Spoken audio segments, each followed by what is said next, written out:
जय हिंद, जय भारत। मैं आज आपके लिए लेकर आया हूँ गणित के और आगे के टॉपिक, जैसे कि अपन ने कल सीखा था छोटी और बड़ी संख्या। तो मैं राम कुमार आपका अपने परिवार क्लब राम कुमार में स्वागत करता हूँ। ठीक है, तो हमारे आज सीखेंगे क्या, छोटी बड़ी संख्या जो हमने सीखी थी कल। आज हमको और बड़े में सीखते हैं। जैसे कि अगर प्रश्न तुमसे पूछा जाता है कि 4 अंकों की सबसे छोटी संख्या बताओ, तो ऐसे प्रश्न को करने के लिए आपको घबराने की कोई ज़रूरत नहीं है।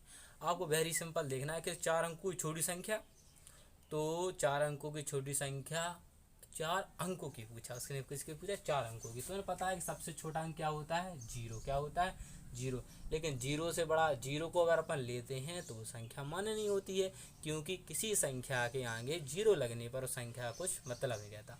तो इसको अपन देखेंगे सबसे, तो जीरो से बड़ा क्या होता है, एक। उसने लिखा 4 अंकों की सबसे छोटी संख्या। तो 4 अंकों की सबसे छोटी संख्या क्या मतलब क्या है कि एक लिखेंगे और उसके पीछे 3 जीरो लिखेंगे। ये तुम्हारी बन गई है 4 अंकों की सबसे छोटी संख्या। आया समझ में? ठीक है। अगर वो इससे पूछता है आपसे कि 7 अंकों की सबसे छोटी संख्या बताओ, क्या कहता है, 7 अंकों की सबसे छोटी संख्या। तो तुम्हें कुछ नहीं करना है, इधर 7 अंकों की सबसे छोटी संख्या, तो एक लिखेंगे और 6 जीरो। आशा करता हूँ आपको समझ में आया होगा कैसे प्रश्नों के उत्तर देने हैं, कैसे हम 4 अंकों की छोटी संख्या, 10 अंकों की छोटी संख्या, 5 अंकों की छोटी संख्या निकाल सकते हैं। ठीक है, अब अपन सीखते हैं बड़ी संख्या। अब वो तुमसे पूछेगा कि 9 अंकों की बड़ी संख्या, या आपसे कहेगा कि 3 अंकों की बड़ी संख्या। तो आप मेरे लिए बताओ सबसे बड़ा अंक क्या होता है, आप कहोगे 9। क्या होता है, 9 होता है। तो इसी प्रकार से अगर उसने पूछा है कि 3 अंकों की सबसे बड़ी संख्या, तो 3 अंकों की सबसे बड़ी संख्या, जब सबसे बड़ा अंक 9 होता है तो 9 को हम कितनी बार लिख देंगे बेटा, 3 बार। ये अपना फर्स्ट क्लास आंसर हो गया। आशा करता हूँ आपको समझ में आया होगा। ठीक है, अगर अब वो कह देता है कि 5 अंकों की सबसे बड़ी संख्या बताओ, तो क्या करेंगे हम, 5 बार क्या लिख देंगे, लीजिए 5 अंकों की सबसे बड़ी संख्या बन गई। ठीक है, अब इससे दो या तीन प्रकार के क्वेश्चन बनते हैं, वो मैं आपको बताता हूँ कैसे। जैसे कि अगर अब क्वेश्चन बनेगा कि 4 अंकों की छोटी बा 4 अंकों की सबसे बड़ी संख्या का योगफल, अंतर, गुणा और भाग। तो इससे 4 क्वेश्चन बनते हैं, अक्सर पेपर में पूछे जाते हैं कि 4 अंकों की छोटी संख्या और 4 अंकों की बड़ी संख्या का आप जोड़, घटाना, गुणा, भाग बताओ। तो इनमें से 4 में से कोई ये पूछता है तो मैं आपको चारों बता देता हूँ कैसे आपको हल करना है। ठीक है, तो सबसे पहले लिखना है आपको 4 अंकों की छोटी संख्या, 4 अंकों की छोटी संख्या। तो आप कहोगे 4 अंकों की छोटी भैया संख्या 1 और 3 जीरो। फिर 4 अंकों की बड़ी संख्या, 4 अंकों की बड़ी संख्या, तो आप कहोगे 4 भैया 9 लिख दो। अब बात का ही कर रहा है जी योगफल की, तो योगफल को तो मैं जोड़ सकता हूँ, तो इधर क्या कर दूंगा, मैं जोड़ दूंगा। तो 9 9 9 9 और 1 10। तो ये फर्स्ट क्लास तुम्हारा आंसर आ गया अगर योगफल पूछता है तो। अगर उसने पूछा अंतर, क्या पूछा, अंतर, अगर अंतर पूछता है तो क्या करेंगे, अंतर पूछता है तो हम लिखेंगे सबसे पहले बड़ी संख्या लिखेंगे ऊपर, और उसमें से छोटी संख्या को क्या कर देंगे, घटा देंगे। क्या कर देंगे, घटा देंगे। तो क्या हो जाएगा, 9 9 9 8। तो आपका जी आंसर समझ में आ रहा होगा, मैं आशा करता हूँ कि अगर अंतर पूछता है तो आपको सबसे बड़ी संख्या लिखनी है, फिर उसके नीचे छोटी संख्या लिखनी है, फिर दोनों को घटा देना है। जो अंतर आएगा वही आपका उत्तर होगा। अगर वो आपसे पूछ लेता है कि गुणनफल बताओ, क्या बताओ, गुणनफल, तो गुणा के लिए क्या करेंगे, गुणा के लिए गुणा का चिन्ह लगा के संख्या लिखेंगे, और गुणा करना वेरी सिंपल होता है, 4 बार 9 लिख देंगे और 3 क्या लगा देंगे, जीरो। एक आंसर आ गया, कोई दिक्कत, नोट प्रॉब्लम। गुणा भी समझ में आ गया होगा आपको कैसे गुणा कर जाते, मैं सिखा भी चुका हूँ आपको। ठीक है, अगर अब वो पूछता है चौथा टॉपिक भाग, क्या, तो भाग में कोई डरने वाली बात नहीं है। 1000 का भाग देना छोटी संख्या हम बड़ी संख्या में कह देंगे। अब हम इसको ऐसे भी लिख सकते हैं। अब 1 2 3 कितने जीरो 3, तो 3 अंक बाद क्या लगा देंगे हम, जी अपना क्या आ गया वापस यहाँ से आ गया। जितने जीरो होते हैं नीचे उतने ही क्या लगाते हैं अंक बाद दशमलव लगा देते हैं। तो आशा करता हूँ आपको इस समझ में आए होंगे कैसे हम छोटी संख्याओं से जोड़ घटाना गुणा भाग। और इससे पहले मैंने पिछली क्लास में आपको बताया था कि अंकों से कैसी संख्या बनाई जाती है। ये तो 4 अंकों को पूछ रहा है, लेकिन मैंने आपको 4-5 अंक दे रहा था, उससे संख्या बनाने को कह रहा था कि इससे छोटी संख्या और बड़ी संख्या बनाकर बताओ। उससे भी ये 4 प्रकार के क्वेश्चन पूछ सकता है तुमसे कि योगफल बताओ, अंतर बताओ, गुणा बताओ, भाग बताओ। वो पहले संख्या बनाने लगा, जितने भी अंक दिए हो 3 4 10 15, उन अंकों को पहले छोटी संख्या और बड़ी संख्या बनाएंगे। फिर अगर वो योग कहता है तो योग करेंगे, अगर घटाना कहता है तो घटाना कहेंगे, अगर गुणा कहता है तो गुणा कहेंगे, और भाग कहता है तो भाग करेंगे। ठीक है, आशा करता हूँ ये सब आपको समझ में आ गया।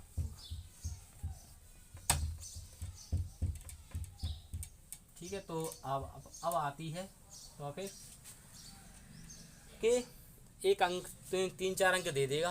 अब उससे कहेगा कि संख्या बना जो संख्या रिपीट ना हो। अब तुमसे ये नहीं पूछेगा कि छोटी संख्या बनाओ कि बड़ी संख्या बनाओ, वो तो कहेगा अंक रिपीट ना हो और संख्या बनाओ। जैसे कि उसे दे देगा तुम्हें 1 2 3 से बनने वाली संख्या, तो हम इसको बना सकते हैं, इसमें कोई दिक्कत वाली बात नहीं है।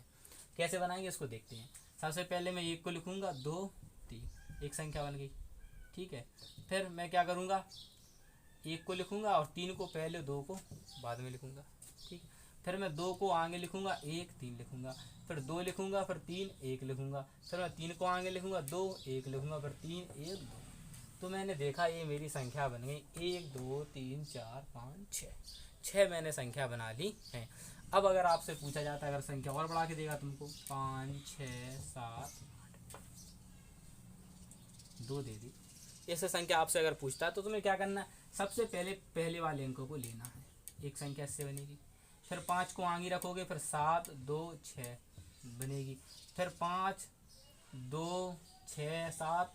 इससे कहने का मतलब बहुत सारी संख्याएं बन जाएंगी जिसकी आप कोई क्या नहीं कर सकते हो, सीमा नहीं कर सकते हो। ऐसे मैंने एक ही से बहुत सारी संख्या बनेंगी, फिर इससे बनेंगी, इससे बनेंगी, कम से कम एक ही से 12-13 बनेंगी, फिर इससे तो बहुत संख्या बन जाएंगी। ऐसे ही आप संख्याओं को बना सकते हो। आशा करता हूँ कि आपको समझ में आया होगा। ठीक है, तो मैं इसको रब करता हूँ। अब बात आती है आरोही क्रम और अवरोही क्रम। आरोही क्रम और अवरोही क्रम। आरोही क्रम। आरोही क्रम का मतलब होता है बढ़ता क्रम, और अवरोही का मतलब होता है घटता क्रम। अवरोही क्रम का मतलब होता है घटता क्रम। तो क्या करते हैं हम, हमें कोई संख्या देगा वो, जैसे कि जो मान लो संख्या दे दी उसने, जी संख्या दे दी। ठीक है, और भी संख्या दे सकता है, ये संख्या दी थी उसने। अब वो क्या करता है कि अपन को सबसे पहले आरोही क्रम लगाना है। अपन को आरोही मतलब होता है बढ़ता क्रम। क्या होता है आरोही मतलब? बढ़ता क्रम। तो आपको क्या करना है आरोही क्रम में कि संख्या दी को देखो, इन चारों संख्या मुझे पता लगाना है कि सबसे छोटी संख्या कौन सी है और सबसे बड़ी संख्या कौन सी है। तो मैं आपको बताता हूँ आप कैसे पहचाने। सबसे पहले इन संख्याओं के अंक को गिने।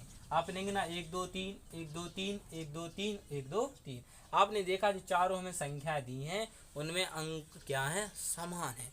अगर अंक समान नहीं होते तो हम क्या करते हैं, ऐसे मान लो किसी संख्या में 4 अंक है और किसी संख्या में 3 अंक है, तो आप वेरी सिंपल कह सकते हो कि भैया जिसमें 4 अंक हैं वो बड़ी संख्या होगी और जिसमें 3 अंक हैं वो छोटी संख्या होगी।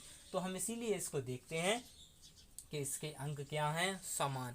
जब अंक समान होते हैं तो हम उसके पहले वाले अक्षर को मैच करते हैं।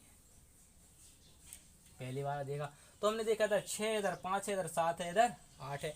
तो आप सभी जानते हो कि बढ़ता क्रम क्या होता है, पहले छोटा आता फिर उससे बड़ा, फिर उससे बड़ा, और ऐसे बड़े बड़े चले जाते हैं। तो सबसे छोटा आप कहोगे भैया इसमें 5 है, तो हम 5 वाली संख्या लिख लेंगे। फिर आप कहो भैया इससे बड़ा कितना है, ए है, तो फिर हम इसको लिख लेंगे 6। फिर आप कहोगे जी वाली संख्या होगी भैया बड़ी, फिर कहोगे आप जी वाली संख्या होगी भैया बड़ी। तो ऐसे लगता है आरोही क्रम। क्या लगता है बेटा, आरोही क्रम। अब आता है अवरोही क्रम। अवरोही का तो जानते हो क्या होता है बेटा, घटता क्रम। अवरोही का मतलब होता है घटता क्रम। तो घटता मतलब क्या, कि हम सबसे पहले बड़ी संख्या, फिर उससे छोटी, फिर उससे छोटी, फिर उससे छोटी और सबसे छोटी। तो सबसे बड़ी संख्या कौन सी हमारी ए, तो पहले 821 लिखेंगे, फिर उससे छोटी 730, फिर उससे छोटी 637, फिर सबसे छोटी 562। ये तरीका जी। अगर आपने आरोही क्रम निकाल के रखा है तो अवरोही का क्या, उसके पीछे की संख्या उठा के रखते हैं क्रम से, तो ऐसे भी निकाल सकते हैं। ठीक है, आशा करता हूँ आपको समझ में आया होगा। अब इसी में क्या होता है, थोड़ा और सवाल बढ़ जाता है। अब थोड़ा और मैं थोड़ा देता हूँ, थोड़ा सीरियस टाइप का, जैसे कि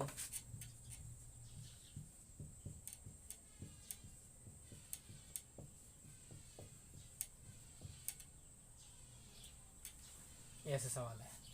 अब ये सवाल है आपको, ठीक है जी है, आपको कौन सा क्रम लगाना है, आरोही। बस अगर आपने ये सवाल कर लिया तो समझ लो आप आरोही क्रम सीख गए, फिर कभी जिंदगी में आप गलत नहीं करोगे।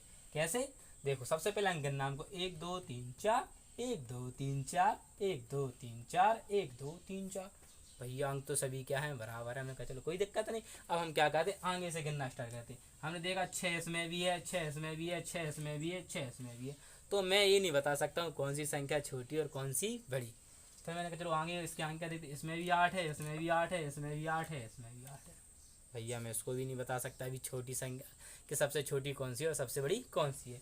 तो फिर मैं तीसरे अंक पे आता हूँ। मैंने देखा इधर क्या है 0, इधर क्या है 3, इधर क्या है 3, इधर क्या है 0। तो मैं ये नहीं बता पा रहा कि सर छोटी और कौन सी बड़ी, लेकिन मुझे इतना पता चल गया कि 3 और 0 में से, यानी 0 और 3 में से, 0 और 3 में से देख सकता हूँ कि 0 तो छोटा होता है और 3 क्या होता है, बड़ा होता है। तो मैं किसको लूँगा, 0 को लूँगा। किसको लूँगा, 0 को। तो 0 इसमें भी है और 0 इसमें भी है। अब 0 के बाद इसमें 8 है और 0 के बाद इसमें 3 है। अब आप सब जानते हो कि 3 छोटा होता है। तो सबसे छोटी संख्या मैंने प्राप्त कर ली, कौन सी है, ए वाली। फिर इससे बड़ी संख्या कौन सी है, ए वाली। कोई दिक्कत, नो प्रॉब्लम। ठीक है, निकाल लोगे आराम से। अब इन दोनों में देखना, 3 के बाद 0 और 3 के बाद 1 है, 3 के बाद 1 है और 3 के बाद 0। तो आप सभी जानते हो कि 0 तो क्या होता है, छोटा होता है। तो हम इसको ऐसे लिख देंगे और सबसे बाद में इसको लिख देंगे। तो ये मैंने लगा लिया आरोही क्रम। अगर आपने ऐसी संख्या को भी छांट कर आरोही क्रम में लगा लिया तो ये समझ लो आप सीख गए। वेरी सिंपल है ना, बहुत सिंपल, कुछ नहीं करना पड़ता है। फिर है अवरोही क्रम। क्या है, अवरोही क्रम। अवरोही क्रम को कैसे करते हैं हल, सबसे पहले बड़ी संख्या। मैंने कहा था भी कि अगर आपने आरोही क्रम निकाल के रखा है तो आप उसको पीछे से आगे लिखते जाओ और आपका अवरोही क्रम बन जाएगा। अगर नहीं दिया है तो आप ऐसे ही छांटोगे और सबसे बड़ी संख्या को पहले लिखोगे। सबसे बड़ी संख्या इसमें कितनी थी, जे वाली, तो लिखेंगे 68 31। फिर किसकी 68 30। फिर कौन सी है तुम्हारी 68 0 8 और सबसे छोटी 68 0 3। तो ये अपना अवरोही क्रम लग गया। आशा करता हूँ कि आप लोग सीख गए होंगे और समझ भी गए होंगे। ठीक है,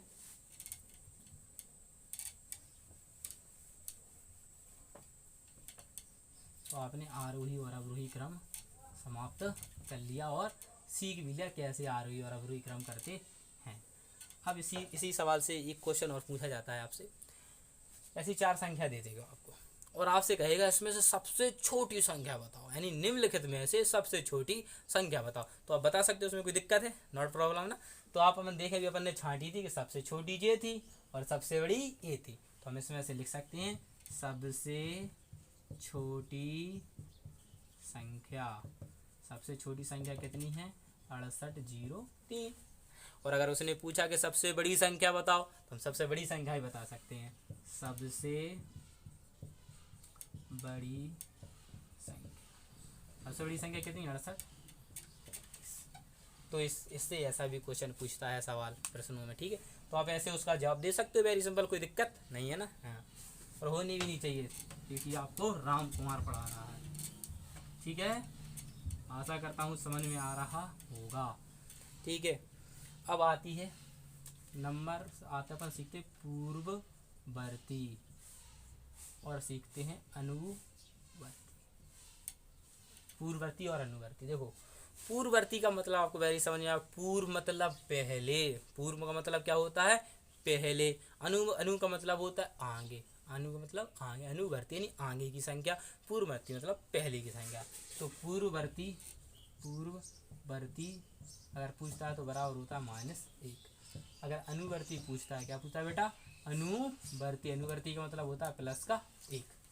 किसी भी संख्या में एक घटाने पर हमें पूर्ववर्ती संख्या प्राप्त होती है और एक जोड़ने पर हमें अनुवर्ती संख्या प्राप्त होती है। जैसे कि मैं कहूँगा आपसे कि 49 की पूर्ववर्ती संख्या बताओ, तो आप बता दोगे। 49 लिखा, पूर्ववर्ती का मतलब 1 घटा दें, कितनी बचा? 48। ये तुम्हारा क्या आ गया आंसर। समझ में आया? हाँ आएगा, समझ में क्यों नहीं आएगा? ठीक है। अगर वो तुमसे पूछता है किसी की संख्या लिख लो, उसमें 1 घटा दो। अब वो पूछता है तुमसे 87 की पूर्ववर्ती संख्या बताओ, तो कुछ नहीं करना है। पूर्ववर्ती पूछा तो 1 हटा देंगे, तो कितने बचेंगे? 86। कितनी बड़ी संख्या हो आप बता सकते हो। अब एक क्वेश्चन ऐसे पूछता कि 1000 की पूर्ववर्ती संख्या बताओ, तो 1000 की पूर्ववर्ती क्या करें? 1000 में से 1 घटा देंगे तो बचेंगे 999। आशा करता हूँ आपको ये समझ में आ रहे होंगे। ये सब कौन सी संख्या है? प्राकृतिक और पूर्ण संख्याओं को। वो ऐसे भी क्वेश्चन पूछ सकता है कि 6 प्राकृतिक संख्या की पूर्ववर्ती बताओ, तो ऐसे ही आपको करना है, उससे डरने की ज़रूरत नहीं है। ठीक है। अभी कुछ दिनों बाद एक आध क्लास में आपको प्राकृतिक संख्या, पूर्ण संख्या, पूरी संख्या सिखा दूंगा। ठीक है। तो समझ में आया? आशा करता हूँ आपको समझ में आ रहा होगा। पूर्ववर्ती।